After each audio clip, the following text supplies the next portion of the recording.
बच्चों, स्वागत है आपका आपके अपने चैनल सुनीता श्रीवास्तव ज्ञानशाला। और बच्चों, आज हम लोग कर रहे हैं विज्ञान भारती क्लास 6 की अभ्यास कार्य पुस्तिका और इसके अंतर्गत हम करेंगे आज इकाई 5। तो उसको करने से पहले बच्चों एक बढ़िया सा संदेश जो आपके लिए है वो है सफलता मंत्र। बच्चों, हम सफल होना चाहते हैं, हम आगे बढ़ना चाहते हैं, लेकिन हम ये नहीं जान पाते कि हमें सफल होने के लिए, सफलता प्राप्त करने के लिए कौन कौन सी बातों को ध्यान में रखना है। तो सबसे पहले इसमें होगा आपको पीछे मुड़कर नहीं देखना चाहिए। बच्चों, आप पीछे मुड़ के ना देखें। अगर आपका एक बार रिजल्ट कुछ गड़बड़ भी आ जाता है तो अब ये ना सोचे अरे हमारा पिछले रिजल्ट अच्छा नहीं रहा तो आगे क्या होगा ना। आप बिल्कुल भी पीछे मुड़कर ना देखिए, आप सिर्फ आगे की तैयारी कीजिए। हमेशा सच्चाई के रास्ते पर रहना चाहिए। सच्चाई के रास्ते पर रहने का मतलब यहाँ पर ये है कि आप जो काम कर रहे हैं, यानी आप पढ़ाई का काम कर रहे हैं, क्योंकि आपकी उम्र तो भी पढ़ने वाली है और आप पढ़ाई का काम करें तो उसमें ईमानदारी अपनाएं। यानी कि ईमानदारी से कि आप मेहनत करें, मेहनत से पीछा ना कर छुड़ाएं कि अरे हम नहीं मेहनत करें, एग्ज़ाम में हम सोचे कि अरे आज उससे भी थोड़ा देख लेंगे, उससे थोड़ी से पूछ लेंगे ना। आपको अपनी मेहनत पर विश्वास करना होगा और इस ईमानदारी के सच्चाई के रास्ते पर आपको चलना होगा। फिर अगला पॉइंट आता है तीसरा, धैर्यवान बनो। पेशेंस रखना होगा, आपको धैर्य रखना होगा, क्योंकि जिस तरीके से एक बीज जब बोया जाता है ज़मीन में तो धीरे धीरे जब उसमें अंकुर फूटता है, फिर वो पौधा बनता है, फिर जाके धीरे धीरे पेड़ बनता है, फिर कहीं आखिरी में जाके फूल उल लगने के बाद उसमें फल आता है। तो उस फल को आने में समय लगेगा। तो आप कभी ये ना सोचें कि अरे बहुत टाइम हो रहा है या उबने लगे किसी काम को करते करते, या हमें इसका रिजल्ट नहीं मिल रहा है। तो रिजल्ट आपको मिलेगा, परिणाम आपको मिलेगा, लेकिन आपको धैर्य रखना होगा। फिर इसके बाद आता है समय का पाबंद होना।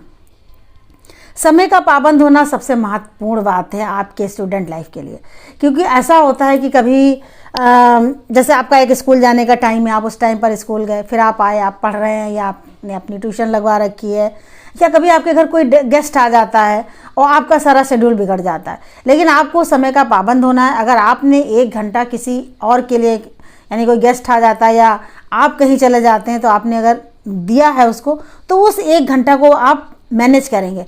आप टाइम टेबल के हिसाब से अपना पढ़ेंगे और उससे आप उसको पूरा फॉलो करेंगे कि जैसे मान लिया आपका उठने का सुबह मान लिया 6 बजे है, तो आप 6 बजे उठेंगे, 5 बजे उठेंगे, या कोई रात में पढ़ता है उस समय पढ़ेगा। यानी आप अगर 6 घंटे पढ़ते हैं तो उस 6 घंटे को आपको मेंटेन करना होगा और इस बात का आपको पूरा ध्यान रखना होगा। और आखिरी पॉइंट क्या है बच्चों, आशावादी होना। आपको आशावादी होना, मैं पहले बता चुकी हूँ। उम्मीद कभी ना खोएं, क्योंकि उम्मीद पर ही सब कुछ कायम है। और इसके लिए उम्मीद बनी तभी रहेगी जब आपके विचार सकारात्मक होंगे। अगर आपके विचार थोड़ा सा भी नकारात्मकता की ओर चले गए तो आपका सारा किया धरा सब बेकार हो जाएगा। इसलिए आपको हमेशा अपने विचार में पॉजिटिव थिंकिंग लानी होगी, हमेशा सकारात्मक सोचना होगा। मैं ये कर सकता हूँ, मैं ये कर लूँगा, मैं ये करूँगा।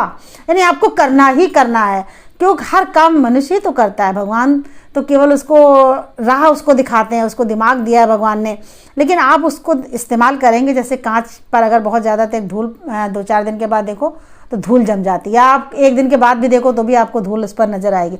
उसी तरह से दिमाग पर भी धूल पड़ जाएगी अगर आप इस्तेमाल नहीं करेंगे।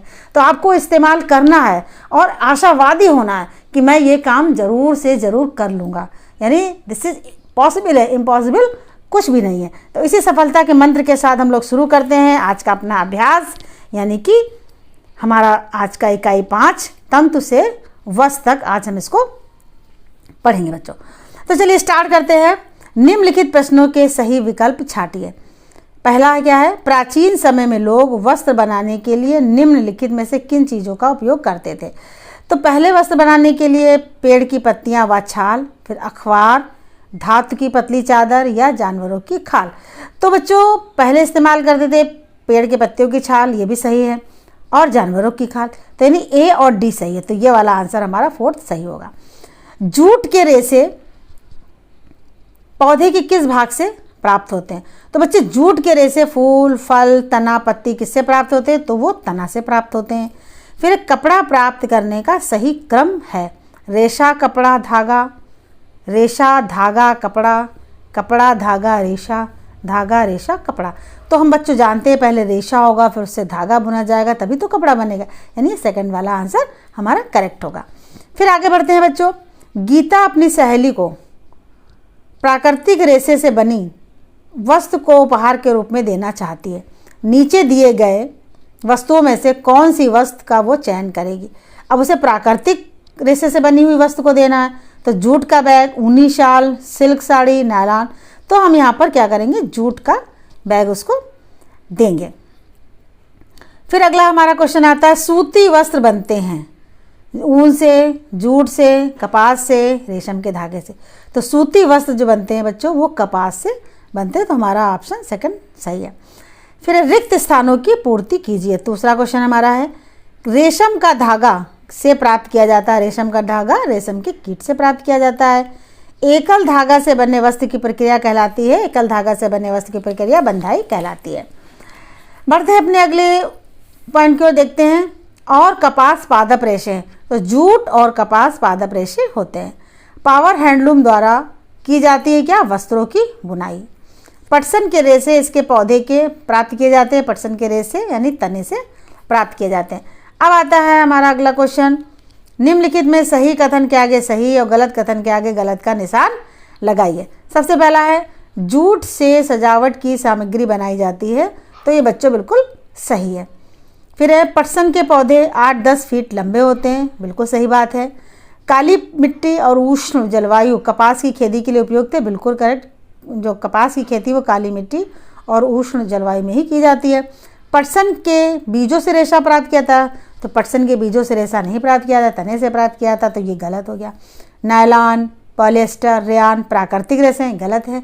ये सब कृत्रिम रेशे हैं, तो ये गलत हो गया। बढ़ते हैं अपने अगले क्वेश्चन की ओर। स्तंभ का और स्तंभ खा को सुमेलित करना है, मिलान करना है। सबसे पहला है, जैव प्रौद्योगिकी द्वारा विकसित कपास की कीट प्रतिरोधी प्रजाति क्या होगी, फोर्थ वाला है, ये सबसे नीचे पटसन की रेटिंग। फिर है, पटसन के पौधे से रेशे अलग करने की प्रक्रिया कहलाएगी हमारी कौन सी, बीटी कपास। सूती वस्त्रों की बुनाई में सहायक होते हैं हथकरघा। कपास पादप रेशा से प्राप्त होता है। दरी जूट से बनाई जाती है।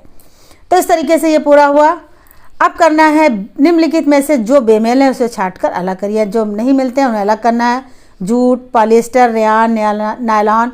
तो पॉलिएस्टर, रेयान, नायलॉन जो है ये सारे कृत्रिम रेशे हैं, जूट अलग हो गया, तो जूट को यहाँ पर हमने लिख दिया। अगला देखते हैं बच्चों, कताई, बुनाई, बंधाई, रेटिंग। तो इसमें रेटिंग अलग है। भेड़, ऊंट, याक, बंदर, बंदर से उनसे कुछ भी नहीं बनाया जाता बंदर की खाल से, तो ये बंदर अलग हो गया। कपास, नीम, फ्लैक्स, जूट, यहाँ पर नीम अलग है, पौधा है। तंतु, धागा, लकड़ी, वस्त्र, तो लकड़ी यहाँ पर अलग हो गई। अगला क्वेश्चन हमारा, निम्नलिखित प्रश्नों के उत्तर एक शब्द में लिखना है केवल। स्वेटर किस प्रकार के रेशों से बनाया जाता है, तो स्वेटर ऊन से बनाया जाता है। नारियल की जटा से बनी किन्हीं दो वस्तुओं के नाम लिखो, तो रस्सी और चटाई। जूट किस प्रकार का रेशा है, ये पादप रेशा है। कताई हेतु हस्तचलित यानी हाथों से चलाई जाने वाली उपकरणों को नाम लिखना है, तकली और चरखा। तंतुओं से धागा बनाने की प्रक्रिया क्या कहलाती है, उसको हम कहते हैं कताई।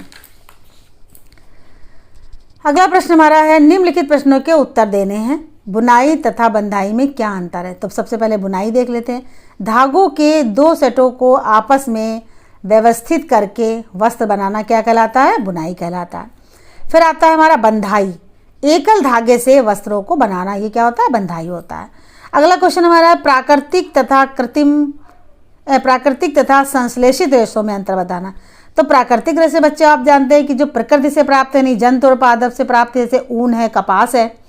और हमारे जो संश्लेषित रेशे हैं, जो मनुष्य द्वारा निर्मित किए गए रेशे हैं, जैसे नायलॉन, रेयान, पॉलिएस्टर, ये सारे आ जाते हैं इसमें। अगला क्वेश्चन है, पटसन की फसल को पुष्पन अवस्था में ही क्यों काटा जाता है, क्योंकि पुष्पन अवस्था में ही पटसन के तनों से लचीले तथा मजबूत जूट के रेशे मिलते हैं, इसलिए हम उसको पुष्पन अवस्था में ही अलग करते हैं। फिर है, पटसन से प्राप्त रेशों के गुण लिखिए। पटसन के रेशे चिकने तथा मजबूत होते हैं, ये 6 से 8 फीट लंबे होते हैं। धागे की कताई कैसे की जाती है, रुई के एक पुंज से रेशों को खींचकर ऐंठते हैं, जिससे रेशे पास पास आ जाते हैं। इस प्रक्रिया द्वारा कताई की जाती है। निम्नलिखित फ्लो चार्ट को भरिए। रेशा लिखा, रेशा हम जानते हैं 2 प्रकार के होते हैं, प्राकृतिक रेशा व कृत्रिम या संश्लेषित रेशे। फिर प्राकृतिक रेशे 2 प्रकार के होते हैं, पादप रेशा, जंतु रेशा। कृत्रिम रेशे नायलॉन, रेयान और पॉलिएस्टर। तो ये हमारा फ्लो चार्ट पूरा हुआ। यहाँ पर देखिए बच्चों, दिए गए चित्र में जूट के रेशों से बनी उपयोगी वस्तुओं के नाम लिखिए। ये जूट है, जूट से क्या क्या बनाया जाता है उनको इसमें भरना है। तो सबसे पहले बोरा है, रस्सी है, टाट, दरी, पर्स, डलिया, गुड़िया और सजावट का सामान बनाया जाता है। तो ये सारी चीज़ें जूट से बनाई जाती हैं। नीचे दिए गए रेशे पौधे के किस भाग से प्राप्त होते हैं? रेशा है, अब जैसे फ्लैक्स है तने से, रुई है बीज से, और यहाँ पर फल है नारियल जटा, जूट तने से प्राप्त किया जाता है।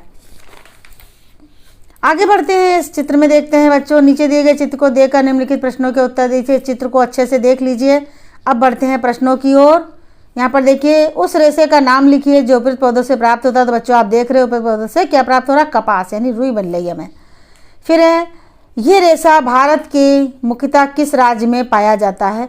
महाराष्ट्र, गुजरात, तमिलनाडु, मध्य प्रदेश, राजस्थान तथा पंजाब में ये पाया जाता है। इस पौधे को उगाने के लिए किस प्रकार की मिट्टी उपयुक्त होती है? तो बच्चों अभी आपने पहले भी देखा था, पढ़ा था, खाली जगह में काली मिट्टी का उपयोग किया जाता है। ये पौधा किस ऋतु में उगाया जाता है? बसंत ऋतु के पूर्व इस पौधे को उगाया जाता है। उस फल का नाम लिखिए जो इस पौधे से प्राप्त होता है। बिनौला यानी कपास गोलक इस पौधे से प्राप्त होता है। आगे देखिए, निम्नलिखित संकेतों की सहायता से दी गई वर्ग पहेली को हल कीजिए। बाएं से दाएं बढ़ना है पहले, फिर ऊपर से नीचे बढ़ना है।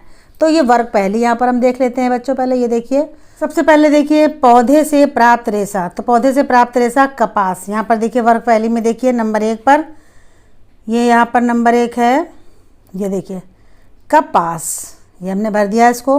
धागे से वस्त्र की विधि क्या कहलाती है? बंधाई कहलाती है। तो हम देखते हैं नंबर 2 पर, यहाँ पर कहाँ लिखा है? ये देखिए, ये बंधाई है। क्या है? ये बंधाई है। यहाँ पर हमने अलग से लिख दिया था, बंधाई कहते हैं। फिर देखिए नंबर 3 पर, हाथ से प्रचलित कताई में उपयोग होने वाली युक्ति क्या है? वो होती है चरखा। तो चरखा देखिए नंबर 3 पर चरखा यहाँ पर लिखा हुआ है। आगे बढ़ते हैं, जूट से बनी वस्तु बोरा। तो नंबर 4 पर देखते हैं, कहाँ पर है? ये देखिए नंबर 4 पर, नंबर 5 का, सॉरी नंबर 5 पर है ये, नंबर 5 का। ये देखिए बोरा, ये लिखा हुआ है, जिसमें बाएं से दाएं की ओर चले थे। अब ऊपर से नीचे की ओर आना। नंबर 1 पे देखिए, रेशों से धागा बनाने की प्रक्रिया क्या कहलाती? कताई। तो ये देखिए कताई लिखा हुआ है। एकल धागे से वस्त्र की प्रक्रिया कहलाती है बुनाई कहलाती है। तो ये देखिए यहाँ पर बुनाई है दूसरे नंबर पर।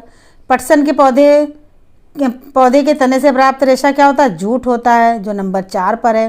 ये देखिए जूट यहाँ पर नंबर 4 है। फिर है संश्लेषित रेशा है नायलॉन। तो देखिए नंबर 4 पर होगा, ये नंबर 6 पर है। ये क्या है? ये नायलॉन लिखा हुआ। तो इस तरीके से वर्ग पहेली भी आपने बहुत अच्छे से सॉल्व कर ली है और इसका अभ्यास करना अब आपका दायित्व बनता है, आपका कर्तव्य है कि आप इसको प्रैक्टिस कीजिए। बहुत सारे जो क्वेश्चन होते एक बार आ जाते फिर आते ताकि आपको अच्छे से अभ्यास हो जाए और उसकी आपकी नॉलेज बनी रहे। तो बच्चों इसी तैयारी के साथ कि आप इसे बहुत अच्छे से तैयार कर रहे होंगे, इस वर्कबुक को आपने आज इकाई 5 भी पूरी कर ली है। तो हम अगली वीडियो मिलेंगे और आगे की इकाई करने के लिए, तब तक के लिए बच्चों थैंक यू।